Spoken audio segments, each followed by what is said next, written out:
सभी को जय सिया राम। राम कुटुंब के आज के सेशन में हम लोग रुद्राष्टक के ऊपर ही चर्चा करेंगे। चर्चा क्या करेंगे? उसकी व्याख्या और उसके जो गूढ़ रहस्य हैं, गूढ़ अर्थ हैं, उनको समझने का प्रयास करेंगे और उसमें हम लोगों का मार्गदर्शन और सहायता करेंगी डॉक्टर राज रानी शर्मा जी। तो राज रानी जी, आपका बहुत बहुत स्वागत है और हम लोग प्रतीक्षित भी हैं और बड़े उत्सुक भी हैं रुद्राष्टक के आगे के भाग को सुनने और समझने के लिए। जय सिया राम। जी बहुत धन्यवाद और सभी को एक बार पुनः प्रणाम। प्रभु की कृपा से ही हमने आज की सुबह देखी और चर्चा, ये आप ही का प्रदेय है। कहते हैं ना, हरि चर्चा संभव कर पाना ये बहुत बड़ी बात है। आप इसको संभव कर पाती हैं, आप इसे प्रेरित कर पाती हैं हम लोगों को। तो गीता में कहते हैं कि जो मेरी कथा, मेरे गुणानुकथन करता है, उससे भगवान बड़े प्रसन्न होते हैं। तो आपसे भगवान बड़े प्रसन्न है, चर्चा करती हैं और करवाती हैं। वरना तो मानस में ही लिखा है, जिन हरि कथा सुनी नहीं काना, श्रवण रंध्र को अहि भवन समाना। बहुत ही मैंने इससे हम बच जाते हैं। कुछ भी चर्चा मिलना सौभाग्य का प्रतीक है। हम बात कर रहे थे रुद्राष्टक की, तो स्तवन की एक पद्धति है रुद्राष्टक। स्तवन माने स्तव धातु ही है ये। इससे स्तुति शब्द भी बनता है और स्तवन स्तव भी बनता है, स्तोत्र भी बनता है। स्तवन धातु है, स्तव धातु है। तो ये स्तवन जो है ये रुद्र के लिए है, भगवान शंकर के लिए है। और मुझे ऐसा, जब मैं कल सोच रही थी तो मुझे ऐसा लगा कि पूरी रामचरितमानस में पहली बार मेरे दिमाग में आया कि तुलसी एक स्पेस ढूंढ रहे थे। तुलसी एक ऐसी जगह ढूंढ रहे थे जहां शंकर जी की एब्सोल्यूट स्थिति स्तुति वो कर सकें, सांगोपांग वर्णन कर सकें। जगह जगह आपने देखा मंगलाचरण में उन्होंने शंकर जी को याद किया है, और जगह जगह उन्होंने संवाद के रूप में शिव पार्वती में, क्योंकि आज समय इसलिए इस चर्चा को कर रही हूँ, जगह जगह शिव पार्वती संवाद के रूप में शिव जी को याद किया है। हर कथा प्रसंगों के बीच बीच में मणियों की तरह पिरो दिया गया है। लेकिन वो ये ढूंढ रहे थे बहुत बड़े, बिना शंकर की, जो जो कह चुके हैं, जो कन्फेस कर चुके हैं कि रच महेश निज मानस राखा, पाए सुसमय सिवासन भाका, भाषाबद्ध करब मैं सोई। मैं तो केवल भाषाबद्ध कर रहा हूं। माने वो आदि रचयिता जो है, आदि कवि, मैंने पहले अपने शोध पत्र में भी लिखा कि आदि कवि जो है वो वाल्मीकि नहीं है, आदि कवि शंकर है। तो ऐसे शंकर जिनकी प्रेरणा से तुलसी ने मानस रचा, जिनके प्रसाद स्वरूप रचा, तो उनकी स्तुति करने का मौका ढूंढ रहे थे गोस्वामी जी। और उनको ये मौका मिल गया, कागभूषुंडी जी के अपराध के माध्यम से ये मौका मिल गया। जब कागभूषुंडी जी विप्र के रूप में थे उसी समय, और उनके गुरु भी थे। और मंदिर में, उज्जैनी में, उज्जैनी जैसी जगह में उनको ये अवसर मिला और उन्होंने तत्काल इसका लाभ लिया। और उज्जैनी महाकाल की नगरी है, और महाकाल में उनकी जो सरस्वती सिद्ध है। मैंने तुलसीदास जी गोस्वामी जी के लिए मैं हमेशा कहती हूँ कि काव्य का देवता हाथ बांधे उनके आगे खड़ा रहता है। कहाँ कहाँ कहाँ नर्तन करना है, कहाँ कहाँ कौन सा पद विन्यास करना है। तो ऐसे गोस्वामी जी ऐसी स्तुति करते हैं। उस उच्च भाव भूमि में ये स्तुति की गई है, पूरे मन से तुलसी ने इसको लिखा है। और अष्ट वृत्त में लिखा है। अष्ट छंद माने ये जो भुजंग प्रयात के अष्ट वृत्त हैं, 8 वृत्त हैं। तो ये अष्टक की हमारे यहाँ, सबसे पहले आप देखिए शंकराचार्य जी ने अष्टक लिखा, कृष्णाष्टक लिखा। शंकराचार्य जी ने बड़े अष्टक लिखे हैं, और जो आदि शंकराचार्य ने लिखा है। तो हमारे यहाँ अष्टक की एक पद्धति है, उसमें लय है, उसमें स्मृति में बसा लेने की क्षमता है। ये सब प्रसंगवश मैं आपको बता रही हूँ। तो हम बात कर रहे थे शंकर जी को प्रसन्न करने के लिए। और जब कोई रूठा हुआ ऐसा प्रतीत होता है कि जो श्राप दे रहा है वो परम क्रोध में है। और शंकर जी जैसे जो करुणावतारम उनके लिए कहा जाता है, कारुण्य रूपम करुणावतारम, सोचिए उनकी स्तुति में ये आता है जो करुणामय है, करुणा के अवतार हैं, ऐसे शंकर जी का क्रोध तो बहुत ही बड़ी ब्लंडर हो गई, बहुत बड़ी अपराध हो गया उनके शिष्य से। तो गुरु की वाणी, गुरु की तपस्या फूट पड़ी, और ऐसी फूटी कि शंकर जी द्रवित होकर प्रकट हो गए अपने मंदिर में। तो गुरु के प्रसाद से अपराध भी वरदान बन जाते हैं, ये देखने को हमें मिला। क्योंकि वो जपत रहे उस हरि नाम, हर नाम, सॉरी, शिव नाम है उसमें शब्द, एक बार हर मंदिर जपत रहे हो शिव नाम। तो वो शंकर जी की तो स्तुति कर रहे थे, और गुरु की कृपा से जो क्रोध था वो प्रसाद में परिवर्तित हो गया, और शंकर जी का साक्षात दर्शन चाहे क्रोध रूप में हुआ, वह श्राप देने के लिए हुआ, लेकिन शिष्य को हो गया, और गुरु ने उनको मनाया अपने शिष्य को वरदान देने के लिए। तो जो संत हृदय नवनीत समाना, परहित द्रवई माने जो नवनीत है वो अपने लिए पिघलता है, लेकिन परहित द्रवई संत सुपुनीता, संत हमेशा दूसरे के दुख से द्रवित होते हैं। तो जो उनके गुरु हैं वो परम संत हैं, और उन्होंने स्तुति की, मैंने प्रसंग से थोड़ा इसको बढ़ा दिया, और जितने विशेषण हमने पढ़े, एक एक में एक एक कथा जुड़ी हुई है। विशेषण यो ही नहीं होते, उनमें अंतर कथाएं गुथी हुई रहती हैं उन विशेषणों में। जैसे पुरारी को ले लीजिए, तो पुरारी शब्द में अंतर कथा जुड़ी हुई है। तो अनेक विशेषणों की माला पिरोकर जब कोई रूठ जाता है, तो आप कल्पना कर लीजिए इस लौकिक धरा पर हम उसे कैसे मनाते हैं।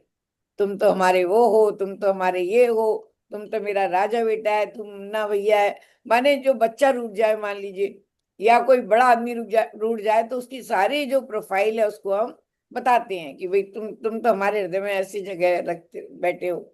वही उनके कागभूषण जी के गुरु ने किया।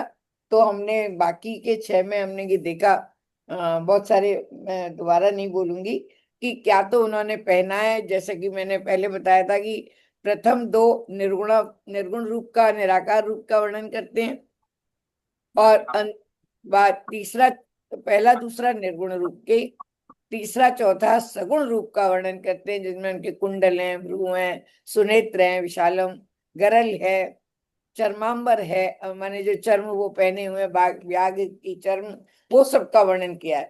तो कहने का मतलब ये है कि सगुण निर्गुण माने हर प्रकार से उन्हें मनाने की चेष्टा की जा रही है। और बाद के जो छंद है, जो बाद के छंदों में जो हम चाहते हैं, पहले तो उन्होंने चलत कुंडलम भ्रू सुरेत्रम, ये मृगाधीश चर्मांबरम सर्वनाथम बजामी, यहाँ उन्होंने यहाँ तक ये किया।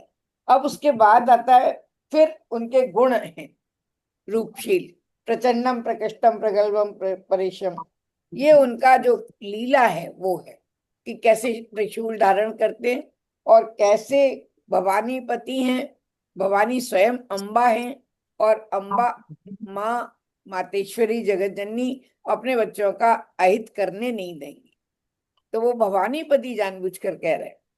तो भाव गम्यम, ये विशेष रेखांकित करने लायक शब्द है कि वो भाव से उनको ध्याया जा सकता है, अपने भाव में हम इस रूप में बसाए। और फिर उन्होंने उनका यहाँ पर भी जो लीला अवतार, लीला रूप है वो बताया कि कैसे आपकी जो लीला है वो प्रसिद्ध, माने आप प्रसन्न कैसे होंगे, क्योंकि आप ही हमारे मोह को हर सकते हैं। मोह के कारण ही तो अपराध होते हैं, अहंकार के कारण ही अपराध होते हैं। और मैं आज ही पढ़ रही थी, तो उसमें बहुत सुंदर पंक्ति मैं अपनी सखियों से बांटना चाहूंगी। जहां अहंकार का गलित अहंकार होता है, वहां से गरिमा का प्रारंभ होता है। और एक जगह एक और बात है कि भगवान का भोजन कुछ नहीं है, हमारा अहंकार भगवान को बहुत प्रिय है। क्योंकि भक्त को अहंकार ही दुख पहुंचाता है, और भगवान अहंकार का भोजन कर लेना चाहते हैं। भोजन कर लेना चाहते हैं मतलब वो उसको समाप्त कर देना चाहते हैं। भगवान का भोजन है अहंकार। कितने कृपालु है भगवान, अकारण करुणा वर्णा। और ऐसा कहते हैं कि जहाँ अहंकार समाप्त होता है वहां से, आप सोचिए, अहंकार का समाप्त होना दुर्लभ है, और वहां से गरिमा का प्रारंभ होता है। अगर अहंकार है तो गरिमा नहीं आ सकती। जो एक शक्ति है, गरिमा महान, जिसमें लोग मानते हैं। तो इस प्रकार स्तुतियां हमारे यहाँ चाबियां हैं, भगवान को मना लेने के यंत्र मंत्र तंत्र हैं तो वो मंत्र, लेकिन क्योंकि हम उसे यत्न करते हैं तो वो यंत्र भी हैं, और उससे हम अपने कार्य को सिद्ध कर लेते हैं तो वो तंत्र भी हैं, माध्यम है, प्रक्रिया है। तो इस प्रकार से स्तुतियों का अद्भुत रहस्य चमत्कार है। यहां तक पता चला, आज भी अधूरी रह गई। तो फिर वो कहते हैं कि कब तक हमारा कल्याण नहीं होगा, जब तक उमानाथ के चरणारविंद का आश्रय हमें नहीं मिलेगा, जब तक हम पार्वती पति के चरणों में नहीं पड़ जाएंगे, तब तक हम को हमारा कल्याण नहीं होगा। तब तक हमें न तावत सुखम शांति, सुख और शांति नहीं मिलेगी, और न हमारे संताप का नाश होगा। संताप सन उपसर्ग है, और ताप वही त्रिविध ताप, हमारे दैहिक दैविक भौतिक। तो संताप उसका सम तो उपसर्ग है, जो हमारे सम्यक रूप से जो हमारे ताप हमें सता रहे हैं उनका नाश नहीं होगा। इसलिए हे प्रभु प्रसीद प्रसीद, प्रसन्न हो जाइए, प्रसन्न हो जाइए, क्योंकि आप सर्वभूताधिवासम, सब प्राणियों के हृदय में निवास करते हैं। सब प्राणियों के उसको देखिए, मैं एक बड़ी बढ़िया बात बताती हूँ आपको। लोग कहते हैं पशुपति, पशुपति नाथ, भगवान औषधियों के भी नाथ हैं। वैद्यनाथ कहते हैं भगवान शंकर जी को। आप नामों को ही केवल डिकोड कर लीजिए, बहुत सारी बातें। तो वैद्यनाथ है क्योंकि वो जड़ी बूटियों के भी नाथ हैं, वो पशुपति नाथ हैं। और आपको आश्चर्य होगा ये जानकर कि हम पशु हैं। क्यों हैं हम पशु? क्योंकि हम अपनी इंद्रियों, पशु शब्द का शाब्दिक अर्थ होता है भार वाहक, और इंद्रियों का भार ढोते हैं हम, इसलिए हम पशु हैं। यहां मैं इंग्लिश से आपको जोड़ती हूँ। इंग्लिश में कहते हैं ना animal, man is a social animal. और वहां इसलिए एनिमल कहते हैं क्योंकि हम जीवधारी हैं, प्राणधारी हैं। एनिमेट और इनएनिमेट आपने पढ़ा होगा, मैं बड़े विद्वत समाज में बोल रही हूँ। तो एनिमेट कहते हैं जीवित वस्तुओं को, और इनएनिमेट कहते हैं जो जीवित नहीं है। तो जब हम सब पशु हैं, और पशुपति कौन है? शंकर। और भूताधिवास भी कौन है? शंकर। आप रिलेट करके देख सकती हैं। पशुपति नाथ माने केवल पशुओं के नाथ नहीं है कि नंदी के नाथ हैं, सर्प के नाथ हैं, और गाय, वो जो उनके परिवार के जो वाहन है उन सबके, ना ना, हम सबके नाथ हैं। मैंने एक जगह पढ़ा, मुझे आज रिकॉल हो गया ये अपने आप, प्रभु की कृपा से। तो पशु माने होता है भारवाहक, हम इंद्रियों के भारवाहक हैं, इसलिए हम पशु। ये तो शब्द बाद में तोड़ तोड़ मरोड़ के हो जाता है कि पशु माने पार्श्विक वृत्तियां, जिसमें ऐसा नहीं है। शब्द के मर्म में जाए तो हर शब्द सुंदर है। तो ये पशुपतिनाथ भगवान वो ये कहते हैं सर्वभूताधिवास हैं, आप सभी प्राणियों के अधिवास माने शरण की स्थल है। तो फिर वो कहते हैं न जानामि योगम जपम नैव पूजा।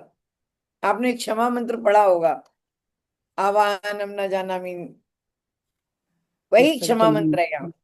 न जानामि योगम जपम नैव पूजा, ना मैं योग जानता हूँ, ना मैं पूजा जानता हूँ, और न तो हम केवल मैं आपको नमन करना जानता, इसलिए मैं आपको सदा सर्वदा शंभु तुभ्यम, शम करोती थी शंभु, और मैं आपको तुभ्यम माने आपको नमस्कार करता हूँ, न तो हम माने प्रणाम करता हूँ, सदा और सर्वदा, हमेशा हमेशा।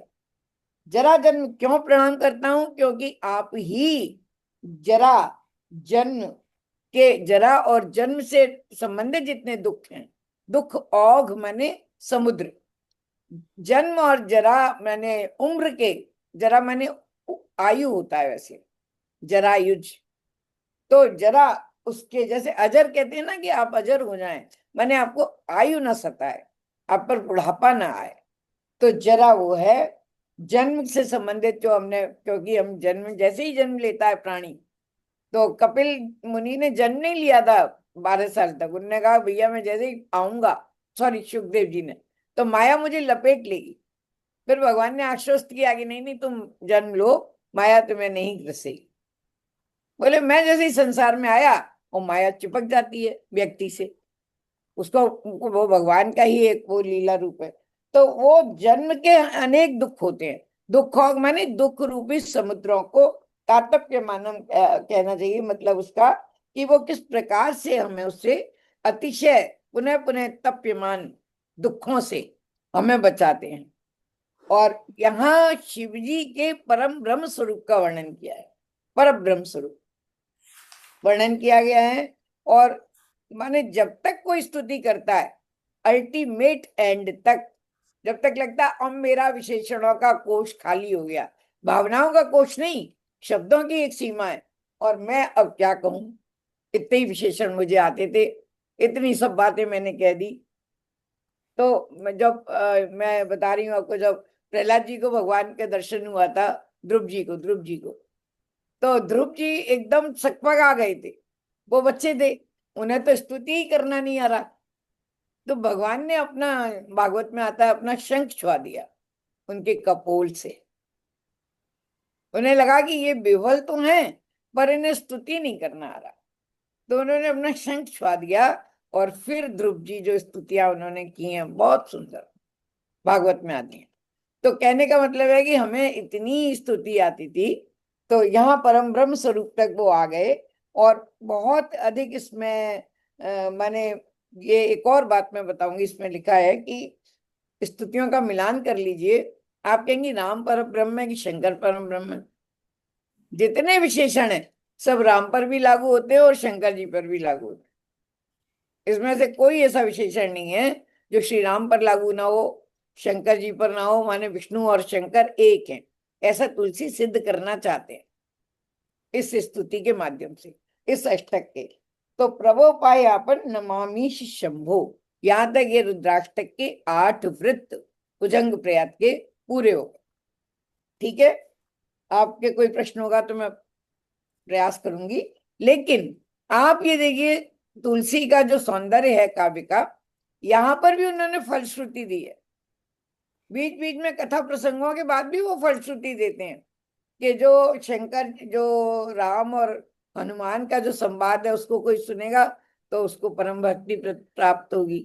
सुंदरकांड में जो संवाद आता है, रोज आप लोग पाठ करते हैं, हम भी करते हैं। तो वो कहते हैं कि राम और हनुमान के संवाद को सुनने से भक्ति दृढ़ होगी।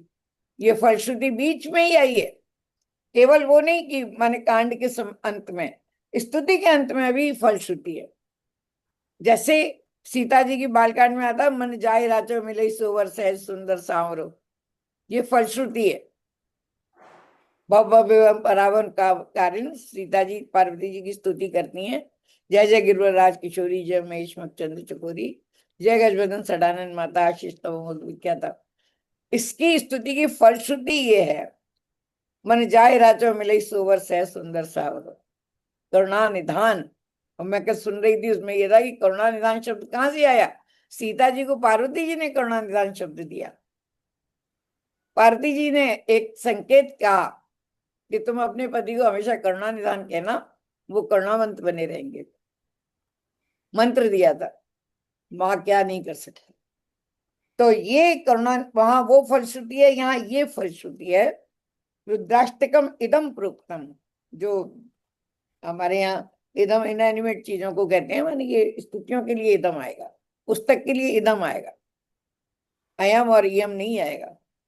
और इदम प्रोक्तम विप्रेण हेतुषे, ये बिल्कुल संस्कृत में श्लोक अनुष्टुप। विप्र के द्वारा हर माने शंभु के, तोष माने संतुष्टि के लिए जो रुद्राष्टक इदम कहा गया, यह रुद्राष्टक कहा गया। ये पठंती नरा, जो मनुष्य इसको पढ़ेंगे, पढ़ते हैं, पठंती, पठंती माने पढ़ते हैं, भक्त्या, ऐसे ही नहीं पाठ कर दिया हम लोगों की तरह, भाव में डूबकर, भक्त्या, तेषाम, उन पर, शंभु प्रसीदति, शंभु कृपा करते हैं। ये इसकी फलश्रुति है। और यहीं तक रुद्राष्टक है, फिर बाद में तो सब कथा है। वो कहते तब मायावश जीव जड़ फिर संतत फिर ही बुलान। हाँ, फिर इसका ये है कि परिणाम क्या हुआ, सुन विनीति सर्वज्ञ शिव देख विप्र अनुराग, और पुण्य मंदिर न भवानी भई द्विजवर परमाग। उनने शंकर प्रसन्न हो गए, स्तुतियों से देवता प्रसन्न होते हैं। इसका बड़ा विज्ञान है, आप कभी कहेंगी तो मैं बताऊंगी। स्तुति अपने आप में एक विज्ञान, उससे स्तुति करने वाला तरल हो जाता है। जब हम तरल हो जाते हैं तो हमारे परसेप्टर्स तीव्र हो जाते हैं, हम दूसरे की सत्ता को हृदय से मानने लगते हैं तरल होकर। और जब तक हम एडमेंट हैं, जब तक हम दृढ़ हटी हैं, तब तक नहीं मानते। इसलिए हमारे यहाँ ऐसे नहीं है कि हम चाटुकारिता हमारे यहाँ बड़ी पसंद है या भगवान अपनी प्रशंसा ही करना चाहते, ना ना ना। भगवान को क्या, उन्हें तो पता है ना, मुझे तो पता है ना कि मतलब हमें क्या आता है या हम क्या हैं। तो अगर कोई झूठी भी स्तुति करेगा या हो तो हमें कोई फर्क नहीं पड़ता। तो भगवान को भी पता है। लेकिन मैं सामने वाले, मैंने जो मेरा अनुज है या मेरा शिष्य है या मेरी शिष्या है, उसके मानसिकता को पवित्र करने के लिए मैं चाहती हूं कि वो स्तुति करे। स्तुति से अहंकार का विलीनीकरण होता है, और अहंकार के विलीनीकरण से हमें चीजें सुगम होती हैं। इसलिए स्तुति का बड़ा मनोविज्ञान है। इसलिए तुलसी ने उत्तरकांड को स्तुतियों से भर दिया है। केवल कथा नहीं, हमारे यहाँ उसकी स्तुतियों का बड़ा महत्व है। बीच लंका कांड में, बीच युद्ध में देवता आते हैं और भगवान का स्तुति करते हैं। आप देखिए तो महिमा, जब भी जरा संकट आता है स्तुति हो जाती है। चाहे वो विशेषण है, वो सामने के वाले के हृदय में जगह बनाने के एक उपाय हैं। बहुत समय ले लिया आप लोगों का। आपका कोई प्रश्न हो तो पूछ लीजिए। मैं तो एक दुआ जरूर मैं पढ़ूंगी। सुबह वॉक पे मैं अपनी मित्र को बता रही थी, पंडित और मशाल जी दोनों सूझे ना है। इसका मतलब ये नहीं है मैं अपने आप को पंडित कह रही हूँ, मैं ये कह रही हूँ पढ़ाने वाले को या बताने वाले को कुछ सुझाव ही नहीं देता। और जैसे मशाल लेके जो चलता है, औरन को प्रकाश दे आप अंधेरे में आए। और को तो राह दिखाता है, लेकिन खुद के मशाल जी के नीचे तो अंधेरा ही होता है ना। बहुत सुंदर दुआ मुझे लगता है, इसलिए मैं सबसे बताती रहती हूँ। वही हाल हमारा है कि आता कुछ नहीं है, बड़बड़ करना आता है। मैं सबको प्रणाम करती हूँ। और कोई प्रश्न हो इस संदर्भ में तो मैं बता सकती बहुत सुंदर और बहुत ही आनंद आया। और मैं सभी से निवेदन करती हूँ कि इससे संबंधित जो भी जिज्ञासा या बात, आपका भाव, जो कुछ भी आप कहना चाहते हम भाव बता दें। हैं। जी। इतना वाकई में वो राजानी जी हम लोग को, हमें कहाँ ले जाती हैं, जबकि हम भाग नहीं। के आए थे कल, कि हमको प्रश्न तो सवाल ही नहीं उठता। अभी तो हम वही अरे शब्द प्रोसेस करते रहते हैं अपने दिमाग में। अच्छा ये कहा, अच्छा अभी आपने जो विज्ञान वाली बात कही, मतलब हम साइंस स्टूडेंट हैं तो इतना बीच में कनेक्शन होने लगता है कि हमें लगता है अरे जैसे अमृत मिलाओ, इसमें एक वर्ड भी झूठ नहीं है। लगता है, ऐसे लगता है कुछ बड़ी बढ़िया चीज मिल गई है। तो बहुत अच्छा लगता है, बहुत अच्छा लगता है विनीता जी, आप ऐसा करा पाती हैं। हमको बहुत प्रिय हो हमें गई है ये हमें चीज। मौका देती हैं विनीता जी। मैं हाँ प्रणाम नहीं, करती हूँ। बहुत अच्छा, बहुत नहीं, महत्व का। मैं आपको एक बात बताऊं, विज्ञान केवल परीक्षण संकलन नहीं है, तथ्यों का और बिल्कुल निष्कर्ष नहीं है, विशिष्ट नहीं। ज्ञान ही विज्ञान है। विशिष्ट ज्ञान, विशुद्ध ज्ञान, बिल्कुल बिल्कुल तो सही। ये विज्ञान का प्रोसेस अंदर घटता है। और अंदर यद घटता पिंडे तद ब्रह्मांडे, हमारे ब्रह्मांड पिंड में वही सब है जो ब्रह्मांड में है। और ब्रह्मांड में, हम बिल्कुल सही। तो सूक्ष्म अन्वेक्षण है अन्वेक्षण नहीं, से, वो सब विज्ञान। ये बिल्कुल बिल्कुल। शब्दों के विचारों मतलब एक नियति होती है, बोलने वाले के अनुचर हो जाते हैं शब्द। वो जिस भाव से, विज्ञान को हम जिस भाव से बोलेंगे, वो हमारे मंतव्य को प्रकट करेगा। वहां उसको हम डिराइव कर देते हैं, ले जाते हैं वहां का। शब्द के तो अनेक अर्थ होते हैं, अनेक अर्थ। तो इसलिए मैं विज्ञान के लिए मैंने बोला। मुझे वाकई अच्छा लगता है। मुझे अपना पक्का कर लेती हूँ, भूल ना जाऊं इन बातों को। इसलिए मैं बोल देती हूँ। और कोई? इतनी डीप डिकोडिंग हुई है कि मतलब हम जैसे नादानों के लिए तो टेंजेंट जा रहा है, नहीं कोशिश नहीं, कर रहे हैं थोड़ी बहुत अंदर घुस जाए। कठिन लगा क्या? बहुत ही स्पष्ट था कि हमें भी समझ में आ रहा था। चलिए, रुद्राष्टक भगवान शंकर जी ने करवा दिया। ऐसे तो जी कार्तिक महीना चल रहा है, ये कार्तिक महीना में मैं आपको बताऊं, हरि और हर दोनों का है। हमारे यहाँ एक, वहाँ उज्जैन में एक प्रोग्राम होता है हरिहर मिलन का। अद्भुत है ये कार्तिक महीना।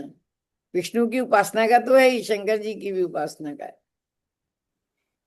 तो ये बहुत अद्भुत है। गंगा स्नान है इसी कार्तिक महीने में। हाँ, कार्तिक में होता है, कल्पवास होता है। वो माघ में भी होता है, और कार्तिक महीना बहुत बड़ा है। एक ये जब पूरी आप, पूरी अच्छे से हम लोग ने डुबकी लगा ली इसमें।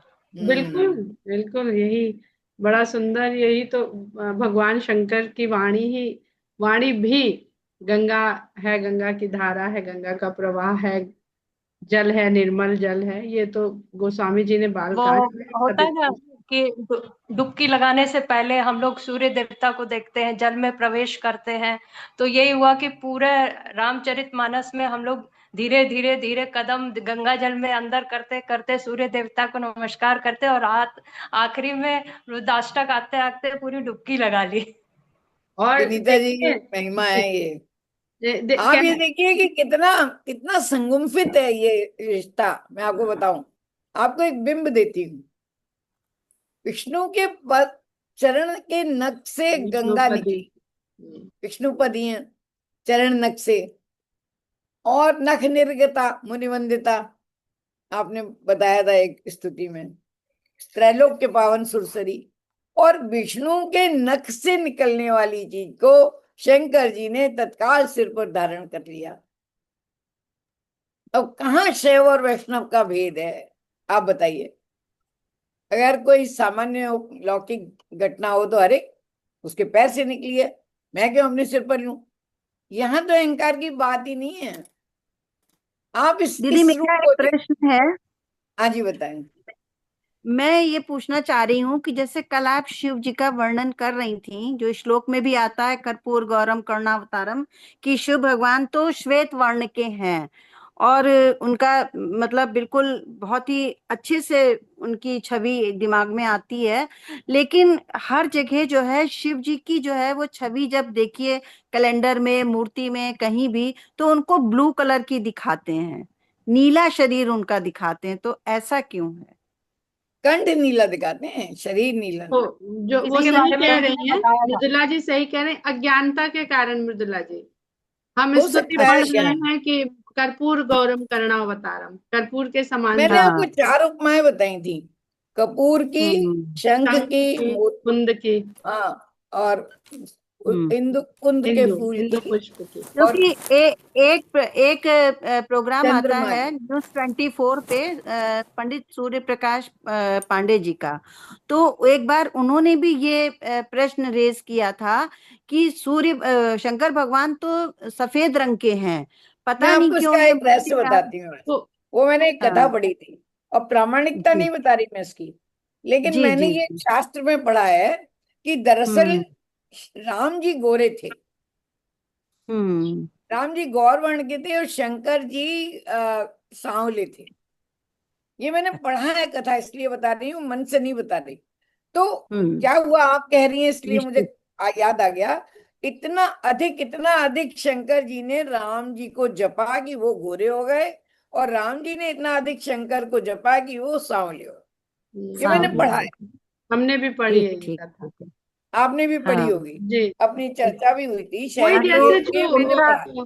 सूफी उनको में भी ये गाते हैं ना जिज्ञासा थी, तो कि, मैंने कहा कभी मुझे मौका मिलेगा तो मैं इस प्रश्न का हल ढूंढूंगी कि हाँ, क्यों शंकर नहीं, वो भगवान के हर तदाकार जगह हो जाता है जो ब्लू नहीं वो इष्ट दिखाते हैं। कला, जो है। जी। वो कलाकारी हम्म, है। और इसीलिए मूर्ति हाँ जो बन रही है अब, भगवान राम की जहाँ देखिए ज्यादातर जगहों में संगमरमर की मूर्ति है, तो वो भी हाँ सफेद रहती है, संगमरमर की रहती है। तो उस पर मत जाइए। राजरानी जी ने हाँ, कहा ना, उनके राजीव नयन देखिए। कोई भी मूर्ति हो, हाँ। वो जिस तरह के पदार्थ से बन रही है उसी का रंग वो आपको दिखाएगी। तो उसके नयन को देखिए, वो उनके चरण चरण देखिए, देखिए, नयन मूर्ति देखिए। में सबसे चरण पहले चरण देखिए, हाँ, हाँ, देखिए, चरण उनके चरण सबसे ही पहले देख, चरण हाँ दर्शन सही बात कीजिए। है। पहले चरण दर्शन होते हाँ हैं। और आजकल हाँ, इतना नीचे से। छुपा देते हैं चरण, इतना चढ़ावा चढ़ा के हाँ छुपा, कि शंकर चरण जी की तो दर्शन बड़े खासकर आधा ही शरीर दिखाते बड़े हैं, बहुत कठिन है कम खड़े चरण हुए दर्शन। दिखाते हैं। हाँ, तो वह खड़े हुए बहुत कम दिखते हैं। आप आंख बहुत बहुत बंद धन्यवाद, करिए आपने मेरी तो ये आपको शंका दिख का जाएंगे। समाधान आप किया। आंख बंद करिए, वहां जो पिंडी है, जो शिवलिंग है, वहां बैठ कर जी किसी ना किसी दिन आपको दिखेंगे वहां पे। और जो जी जी। जैसे भगवान राम ने पार्थिव शिवलिंग, तो वो जिस मिट्टी से बना है उस मिट्टी के रंग के है ना। तो इस पे उसमें मत जाइए हम्म, कि वो उनका स्वरूप है, वो जो कलाकार है, भक्त है, वो अपने भाव को बस एक आकार दे रहा है। सही बात है। और नहीं, एक चीज बताई ना हम लोग को राजरानी जी ने अभी, कि अभिमान जहाँ खत्म होता है वहां पे, तो ये सब तरल हैं, ये राम और शंकर, तो एक सब दूसरे तरह की छवि में वो रंग आ जाना, मतलब भाव हम्म, में तो भाव आ में। जाना बड़ी बात नहीं है। जी इनके छवि उनमें आ गई, रंग रंग की उनकी। अब जी हमने जो पढ़ा देखा, मेरी बुद्धि तो उतनी ही है ना जी। कलाकार की, हम्म, उसने जिस रूप में हम्म, देखा, क्योंकि तरल हैं ये दोनों, कहीं भी ऐसे शेप ले हम्म, लेंगे। और तरलता के साथ साथ जो रंग है, वो कितने हम लोग सूफीज्म में कितना गाया है कि हाँ ऐसी काली हो गई मैं तो उनका नाम ले लेके, हाँ हाँ, बिल्कुल बिल्कुल। प्रीतम का नाम जपते जपते मैं भी सांवली हो गई। तो ये वही हम्म। है। और वो सांवलापन जो है, परम प्रकाश, परम उज्ज्वलता जो है, उस तरफ ले जाता है। इस पर कभी चर्चा हम लोग करेंगे आगे। क्या है कि हम इतने स्थूल रूप में देख लेना चाहते हैं हर चीज को, वो जी कैसे संभव है? जी स्थूल रूप में बिल्कुल हम चाहते हैं, उसी रूप में भगवान थोड़ी आ सकते हैं। जी। वो नहीं आ सकते। मैं प्रणाम और करती हूँ सब। कल हम लोग विशेषण की चर्चा कर रहे थे रामचरित भवन में। तो जो तरलता की जी बात कही आपने स्मिता जी, तो वे यही हमने कल बोला था कि आशुतोष तुम अवढर दानी। तो अवढर शब्द का मतलब ही होता है ढल जाने वाला। और आरती ढलती हृदय। तरलता ही है, जल ढलता है। आप ग्लास बहुत में डाल सुंदर, देंगे, बहुत ग्लास सुंदर। के में ढल जाएगा, लोटे में डालेंगे, लोटे में ढल जाएगा, तालाब में, तो वो तुरंत ढल जाते हैं। सॉलिड को तो, मूर्ति को तो फिर भी आपको थोड़ा प्रयास करना पड़ता है उस रूप में ढालने के लिए। पर तरल, और नारायण का भी यही अर्थ है। नार माने जल। राजा हाँ, जानती होंगी, हमने तो अभी पढ़ते बिल्कुल पढ़ते बिल्कुल, कुछ नार माने जल। तो नार का भी स्वभाव तरलता है। और अवढर का जो गुण है, वो तरलता के अवडर कारण से ही ढल धार जाता बना है। है। धर धार नहीं है इसमें, मतलब इसमें रुझान नहीं है। हाँ, अब उसी हमने से धार बना है। दीक्षारी में पढ़ा तो शीघ्र ढल जाने वाले, हाँ, ढल जाने वाला। ढल जाने वाले। तो आप ये देखिए कि जो पढ़ रहे हैं पुस्तक कुबेरनाथ राय जी की, उसमें उन्होंने लिखा है कि धर्म की स्थापना यानी मनुष्य के भीतर नार तत्व की स्थापना। बिल्कुल धर्म बिल्कुल क्या है? बिल्कुल। उस तरलता को, जो जितने द्रवित वो हो जाते हैं जल्दी से, उतना द्रवित भाव में आपको भी ढलना, ये धर्म की स्थापना है कि अब आप आप देखिए, हमारे देह में कितने प्रतिशत जल है? 70% जल है। इसलिए हिंदुओं के जितने तीर्थ हैं वो जल के किनारे होते हैं। जल तत्व से भरे हैं ना हम। और पर हम उस लेकिन जल तरलता तत्व को इतना भूल है के, हमें, तरलता को भूल के हम जो है वो रिजिडिटी को वही हम अपना लेते हैं। स्थूल बनना चाहते हैं, हर तीस चीज को प्रतिशत स्थूल रूप में देखना, सॉलिड इनमें तीस देखना चाहते हैं। 30% सॉलिड है, 70% जल है। यही लेकिन मैंने वो कहा, यही सॉलिड मैंने कहा। वाला गुण, वो हम्म। झुकना, फ्लेक्सिबल होना, वो ही हम लोगों का बिल्कुल कम है। हम है। इसीलिए वो तरलता, चाहे अभिमान के रूप में हो, चाहे इसीलिए वो भक्ति जी, की बात की जाती है। वो सूक्ष्म और इसीलिए भक्ति, स्थूल दोनों रूप में भक्ति प्रभावी ही है। आपको तरल कर सकती है। चलिए, बिल्कुल। बहुत सुंदर आज की चर्चा, और रुद्राष्टक का हम लोगों ने काफी सार्थक रूप उसका जान पाया, देख पाया, सुन पाया, समझ पाया। सबको बहुत बहुत और धन्यवाद। बहुत ही सरलता से और बहुत ही बारीकी से इस चीज को, जिन चीजों पे हम लोग का ध्यान नहीं जाता, वो चीजें एकदम स्पष्ट हो गई।